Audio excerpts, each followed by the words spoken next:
Hello again, Michael Friedrich here from beautiful North Carolina, and today I have two products for review. The first is going to be this River Valley Trading soap called Chapmunk. This is a hard soap. It includes 3 butters, like a triple butter soap. It's shea butter, cocoa butter, avocado butter. Also includes French clay, aloe, castor oil, and the 2 scents are chamomile, which is I think just an ingredient added for skin calming, and then straight up spearmint for the scent. So let me show you the soap. We'll talk about the scent in just a moment. There you go, relatively hard soap. This is a soap made by a local artisan maker in Durban, South Africa for the River Valley Trading Company. Oh, and the scent is just a straightforward big hit of spearmint. This is an homage or a reproduction of a local favorite gum called Chappies, which I imagine if it smells like this, smells exactly like Wrigley's spearmint. Just a really nice straight up, simple, straightforward spearmint scent. Strong off the puck, but not like strong, not like eye-watering strong. Very nice scent and very well done. Chapmunk. So we'll come back to the soap in just a moment. It is a non-tallow based soap, and we'll get to lathering that in just a moment. But the razor for today is the other product for review, and that's the RazoRock Lupo. We'll start off with the handle. Many of you will recognize this very consistent design aesthetic from RazoRock, which is that the handle includes these just rings at some portion of the handle or not. It has a bit of an artistic flair at the top here. I'm going to show you the top cap. This is an all aluminum razor which is designed to compete, or which is supposed to reproduce a version of the Wolfman razors. This is a $30 aluminum razor. So I just want to say right off the bat, this is not the same thing as a Wolfman razor, but just mysteriously for $30. That's not going to be the case. It is a replica of that same design. So here's the top cap. As you can see, extremely thin, very, very limited amount of material here. It is just a standard top cap. I'm going to put in the blade, which today is a Super Iridium. Let me just put that in there. One of the design characteristics of this head, though, is that it does include covering the end caps, and there is the base plate. Not as thin as a top cap, but still pretty thin in some ways. It is obviously very, very light. It doesn't feel, I don't know, it feels a little flimsy in a way because it is so light, but then again, it is an all aluminum razor, and it says RazoRock Lupo on the bottom. If there are versions of this, there's no indication or no number that says a V1 or V2 for the head design. All right, let me put this together. Let me get the washer on there so I don't screw up that base plate.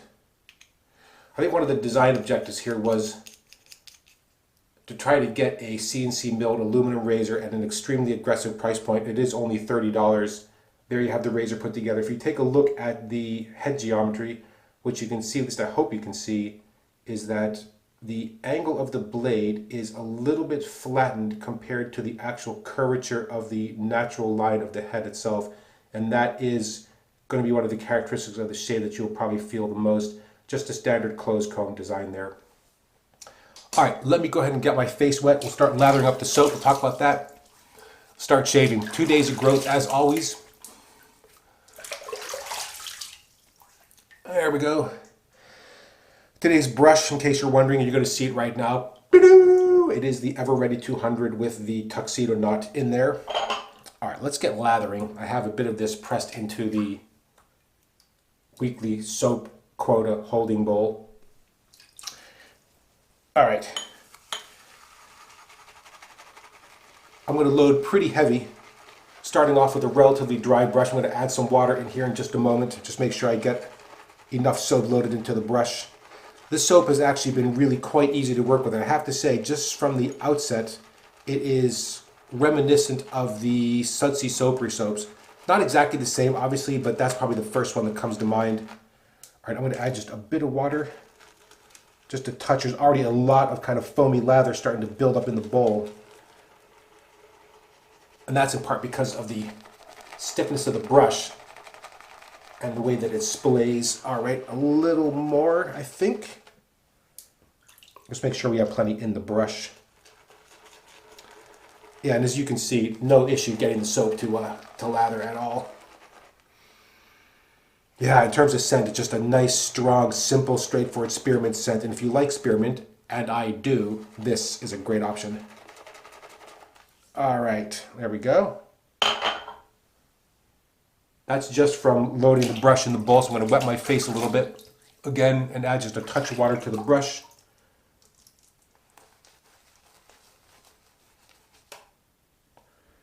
We just grab that. That's always a good sign. A big heavy dollop of lather goes flying.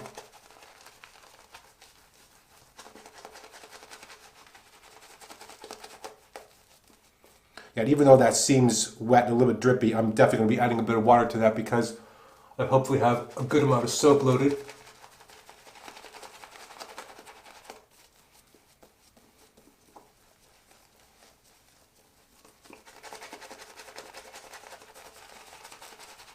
Yeah, that still sounds a little airy to me. And a little bit fluffy without a lot of substance, so just going to add a bit of water. Knock it down a bit.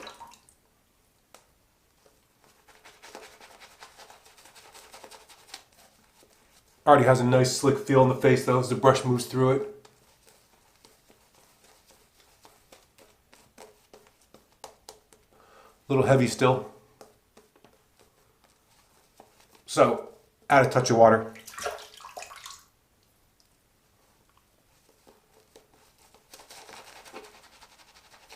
Yeah, you know, the funny thing is I picked this brush sort of at random, and then first day I used it, I kind of second guessed myself and thought maybe I should pick something else, but nope, I've stuck with it. Yeah, this knot is just, it's just kind of too stiff and too springy. And although the tips are soft, I just don't enjoy the way that it feels in use. There we go. One final little bit of water to get worked in there. Yeah, as you can see, no issue building a really nice lather with this soap. I have to say, whoever's making this soap in Durban, job well done.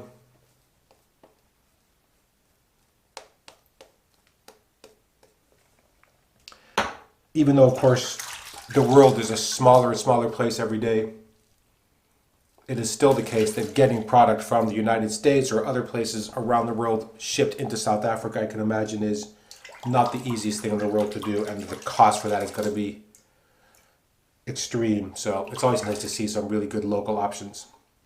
All right, RazoRock Lupo. This is 2 days worth of growth. Let's go ahead and get shaving. This is, and you'll hear it, a bit of a loud, bit of a noisy, somewhat chattery razor.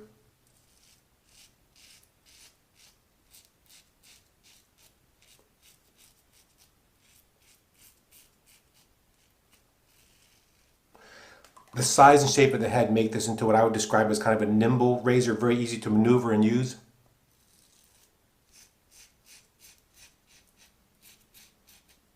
And just to clarify, I don't think you can buy this gold and black combo. I think this is a mix of two different Lupos, one with the gold base plate and then the top cap and handle from one of the black options.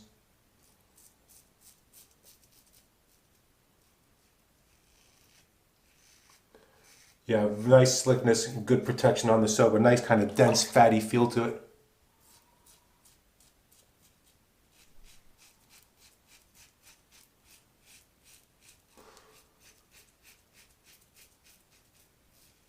Now, I would describe this razor, if we're going to talk about mild versus aggressive, using that terminology, I would say this is definitely on the mild side. Can't really, there's no kind of naked blade feel or anything like that.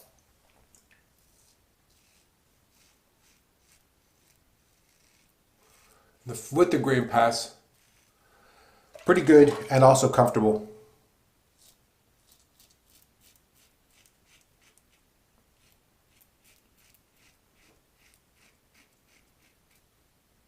But that buzziness that you can hear is also kind of a characteristic of the head geometry in the blade.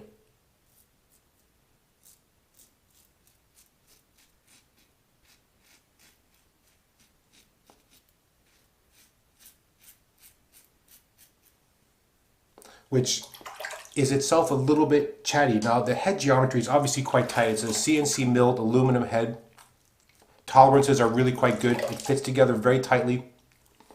The blade is held into position obviously very well. That's just the tolerances of the head are just tight and clean.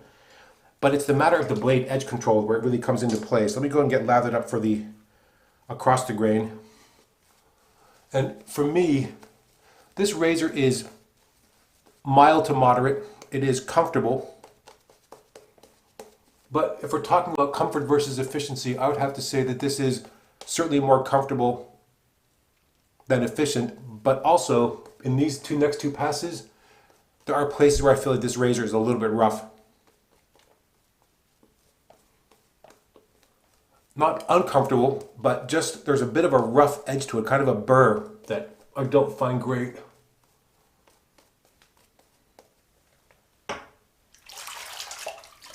So let's go through that second pass and we'll talk about that piece once I get the soap out of my mouth.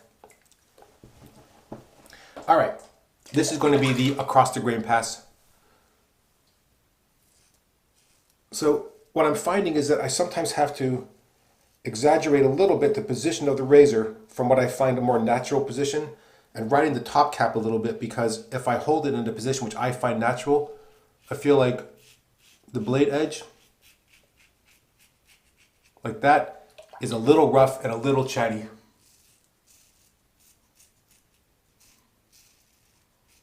Same goes for here. Ride the top cap a little bit, which reduces the efficiency of the razor a little bit, but for me helps improve the comfort. I think that's just a matter of the way that the head geometry actually angles and holds the blade edge.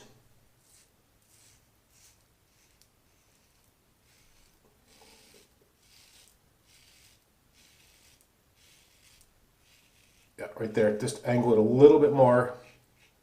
Ride the top cap instead of the safety bar. And by that I mean when you're holding it, instead of doing it like this, ride the top cap.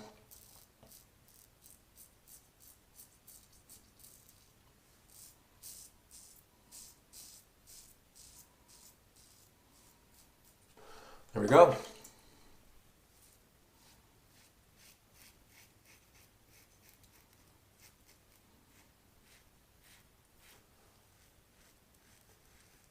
Yeah, and don't get me wrong, I am getting a good clean shave, but there is just like a burr to that shave, what I'm not really finding so hot.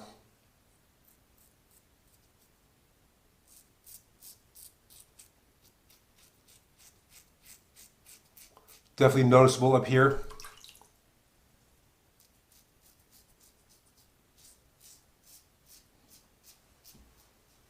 And apologies if I'm moving in and out of frame a little bit. I'm trying to remember to lean back a bit because I think when I get too close, it kind of cuts off the bottom.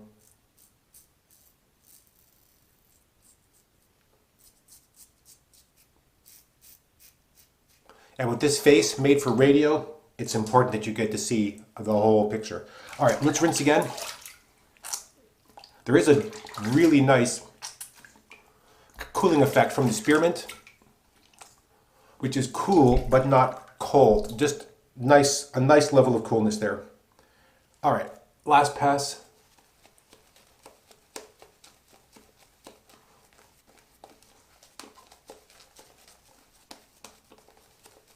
Yeah, really enjoying the soap. It's a nice straightforward scent. I like the cooling effect. I've had no issues building a lather. Can take a fair amount of water without falling apart. I'm going to just squeeze out what's remaining in this brush. A nice glossy look to it. Lather holds together quite well over the 3 passes. Yeah, really quite nice.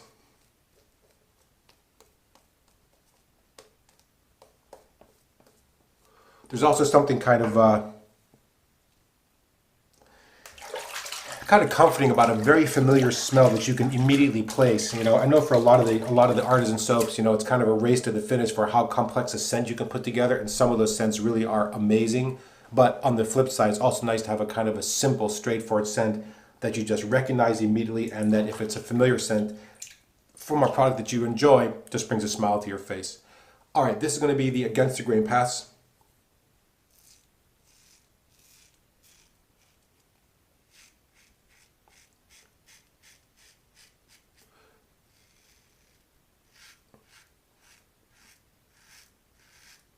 Yeah, and you can see, I don't know if you can hear that or not, but that buzzing corresponds to a certain face feel of the razor.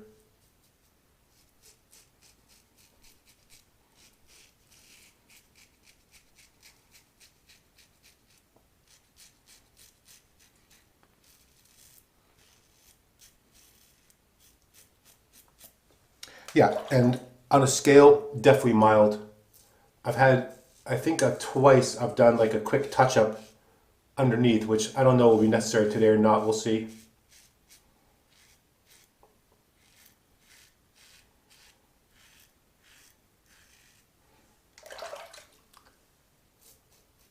Yeah, I do like the head design. Nice and trim, really easy to use.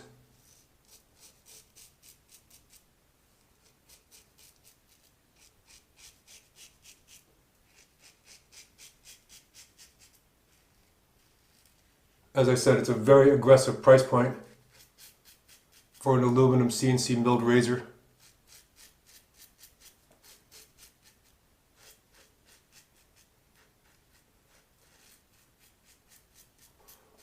But you are getting $30 worth of razor. You're not getting them, you know, some miraculous $150 worth.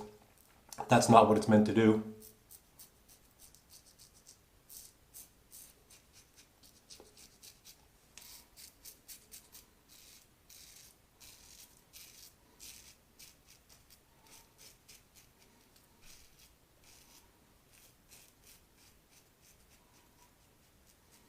There we go.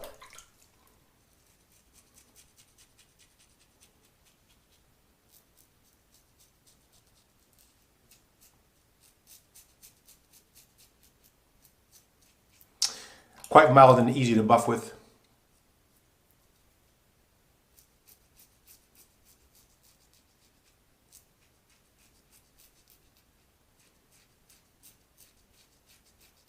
But the feeling of that right there is not really not that comfortable for me.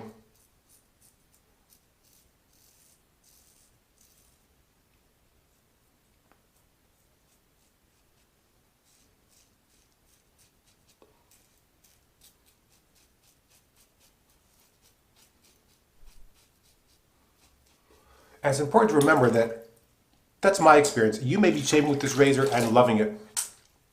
And if so, that's fantastic. Power to you. All right, let's rinse off a little bit. A lot of residual slickness, and the soap is definitely hard to rinse off. So we'll stop right there and towel off a little bit.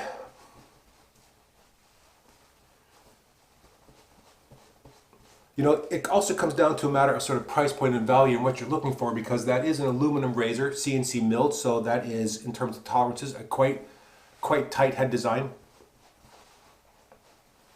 But I don't know that I would choose that over a razor that is $1 or $2 more, like the Fat Tip Testina Gentile, which for me I think is just a more comfortable razor. A different head design, that is all brass, so there's a difference in materials there. The Fat Tip has its own issues about quality control with things like the plating, and in some cases blade alignment is not great. I think in this razor you're going to find blade alignment is likely not going to be a problem just because of the way that this is made. CNC milling is going to allow for quite tight tolerances. But in terms of the comfort of the shave, I think I would end up choosing the Fat Tip Testina Gentile over that. You could also bump up a little bit and go for something like the Fine Marvel, but again, that's a trade-off in materials. That's a zinc alloy, that's not an aluminum razor. But that is also a more efficient and a slightly more aggressive razor, but one which I just, for me, is just a more enjoyable shave than that, but also costs $10 more and is not aluminum. So you just have to find the right balance for the thing that you're looking for in the razors you're investing in, the materials that you want, the overall design that you're looking for, and the beauty is you have plenty of options to choose from. All right. Soap for the post-shave, I would have to say, is drying. There is no like immediate, wow, that's a great post-shave. Skin is smooth, not hot or irritated, but it is definitely dry. And so I have been using, from Stirling, the aftershave balm in the scent of Baker Street, which is obviously the Strop Shop one returned. So let me just shake this up a little bit. This is a very dense, I'm going to squeeze out not too much. You really don't need a lot. That's going to be plenty.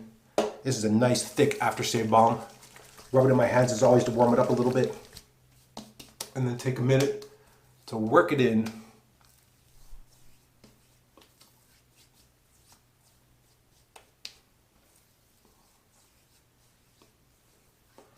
Yeah, I find this stuff absorbs relatively quickly. It does have a nice kind of dense, waxy feel to it. It's not sticky or tacky once applied. And as an added bonus, God, it just smells great. That scent is just fantastic. I'm just so glad those guys got a chance to reproduce that scent or bring it back to life. All right, well, not too shabby, as I like to say. All right, let me rinse my hands. And let's make a lightning-like pass over the products. We've already talked about the razor in summary, so I think I will skip that for the end. Let's talk about the soap. I mean, I'll show you the razor, obviously. Chapmunk, artisan soap made in Durban, South Africa for the River Valley Trading Company. Chapmunk, beautiful spearmint scent, simple, straightforward, a 3-butter, non-tallow-based soap, very easy to lather, tolerant of water, good slickness, good protection, a little drying of the post shave, but as you saw, very, very nice lather and easy to use. Really quite a surprise, and I just want to say thank you to the person who passed this on to me. Great option, and I really appreciate it. Very, very nice soap. Well done to the guys in Durban. Lathered, of course, with the beautiful red and black Ever Ready with the black and white tuxedo knot, followed by the so much lather in my hands, Baker Street aftershave balm from Stirling. Wonderful stuff. Really nice consistency. For me, this is kind of like the beautiful sweet spot. It's dense, a little bit creamy, not drippy, doesn't have that kind of weird milky texture to it. Nice stuff. I still have, I think, it just seems like this thing is just, I don't know, maybe it's emptier than it feels, but that thing has been going for quite a while. And then last but not least, the RazoRock Lupo, all aluminum, 3-piece razor. As you can see, very kind of a very obvious RazoRock design to the handle there. Very nicely done, CNC milled aluminum razor. Again, just bear in mind, at least for me, this is a little bit rough in spots, but for $30 and an aluminum CNC milled razor, other people are really enjoying this razor, and I understand why. Definitely more mild than aggressive, comfortable, but not very comfortable, efficient, but not very efficient. So that kind of summarizes it for me. There you go. Does look cool, by the way. This black and gold option, really very cool looking. All right, I think that's it for today. One more check. Yeah, not bad at all. Well, as always, thank you again so much for watching these videos. I really appreciate the time you're taking to watch these videos. Also, thank you again, all your comments and questions. I think I'm mostly caught up. I went through a big blast just a couple days ago to try to get through the backlog of comments. But of course, please feel free to leave comments against this video or any previous video. And again, thank you so much for watching. And until next time, goodbye.